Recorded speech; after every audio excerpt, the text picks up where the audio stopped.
Encore une fois, c'est un grand plaisir d'être ici. Je suis chercheur aussi à l'OSMET, comme mes collègues, et je présente en une dizaine de minutes les résultats qui sont plus, si vous voulez, concentrés sur la question du télétravail à l'intérieur des enquêtes de l'OSMET.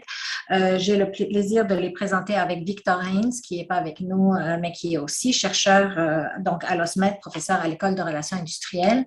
Et donc, tout en mettant l'accent sur des questions autour du télétravail en lien avec la santé et le mieux-être, évidemment, au sein de la chaire, j'ai eu aussi l'occasion de faire plusieurs enquêtes sur la question du télétravail. Et donc, quand viendra le temps un peu de commenter certains des résultats, donc je me permettrai aussi de montrer comment les résultats qui sont déjà mis de l'avant par l'OSMET sur les questions de télétravail et de santé et mieux-être, ben, sont très bien reliés à quand même plusieurs considérations que l'on voit de plus en plus aujourd'hui apparaître sur le marché du travail.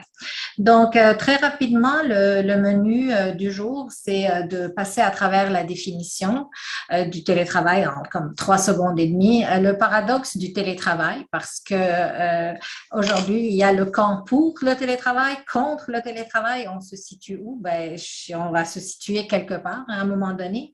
3 thèmes majeurs qui vont être passés en revue, les facteurs de risque et de protection et peut-être quelques considérations pour vous laisser à la fin avec quelques pistes de réflexion.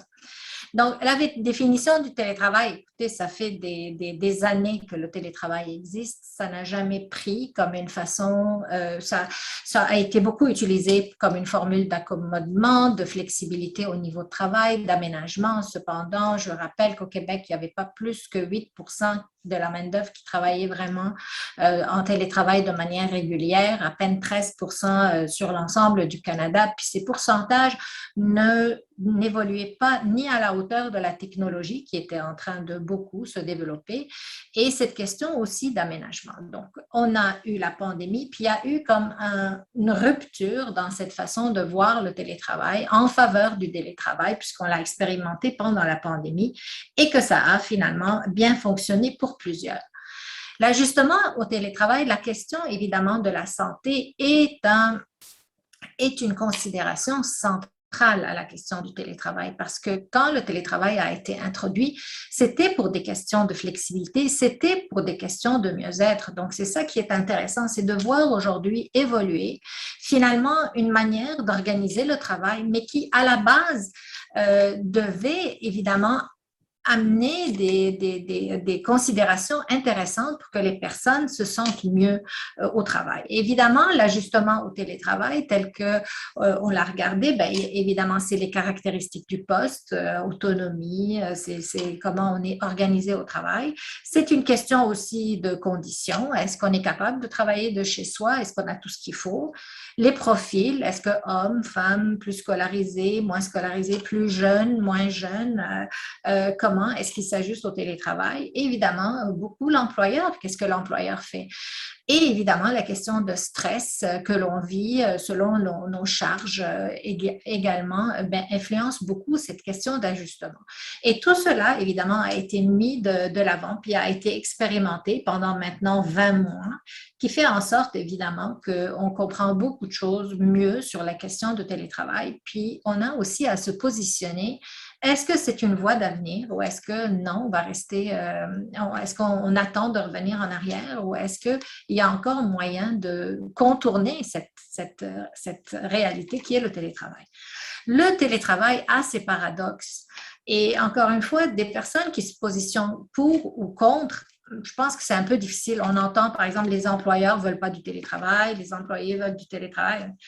Je pense qu'il faut regarder à chaque fois les avantages et les inconvénients. Puis quelque part, le télétravail ne peut fonctionner et ne peut être une voie d'avenir que si on en connaît les avantages, on en prend bonne note et acte, mais aussi qu'on réduise et même qu'on lève les risques, parce qu'autrement, ça reste difficile. Au niveau des avantages, on le sait, que moins de déplacements, on s'est réapproprié son temps, des personnes plus autonomes et évidemment, on était moins dérangé au travail parce qu'on pouvait plus se concentrer. Donc, ça convient très bien à certains postes.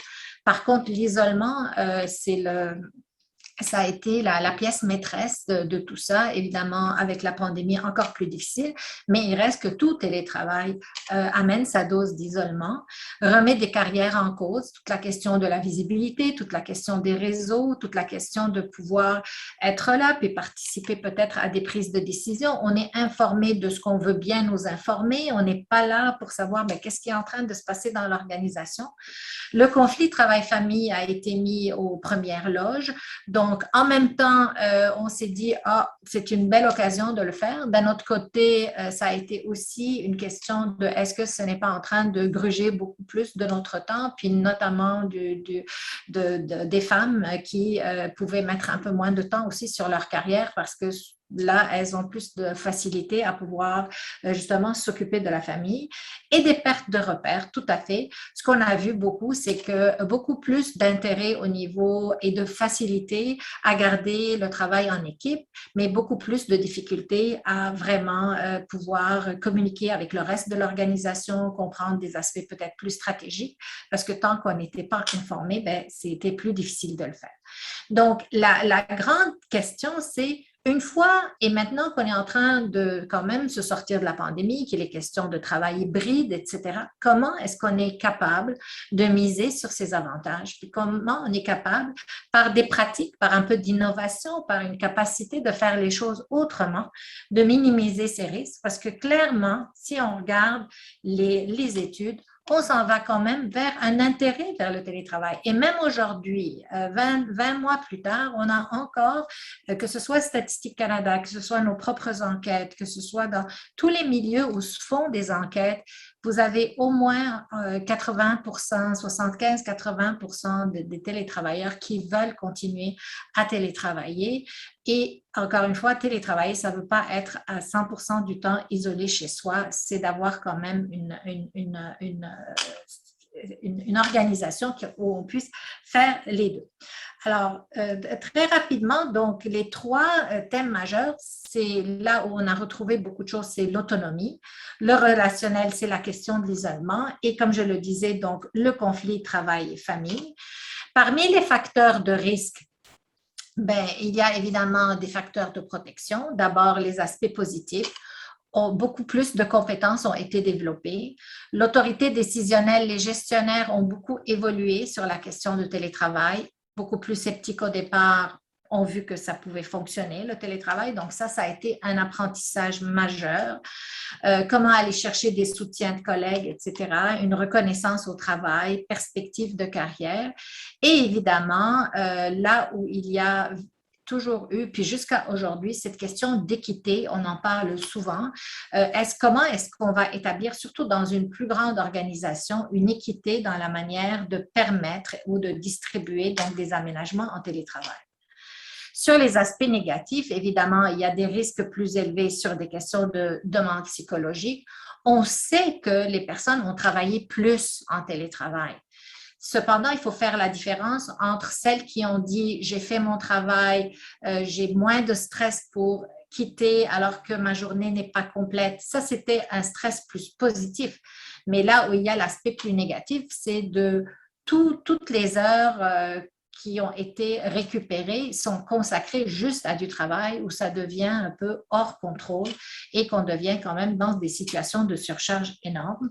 Et évidemment, comme je le disais tout à l'heure, la question du conflit travail-famille, plus les personnes sentent que des heures grugent leur travail pour s'occuper de la famille, plus les personnes sont en faveur du télétravail. Donc ça, c'est déjà très bien. Il faut faire attention, c'est qu'est-ce que cela va dire comme conséquence, encore une fois, sur le mieux-être, sur la santé des personnes et leur carrière.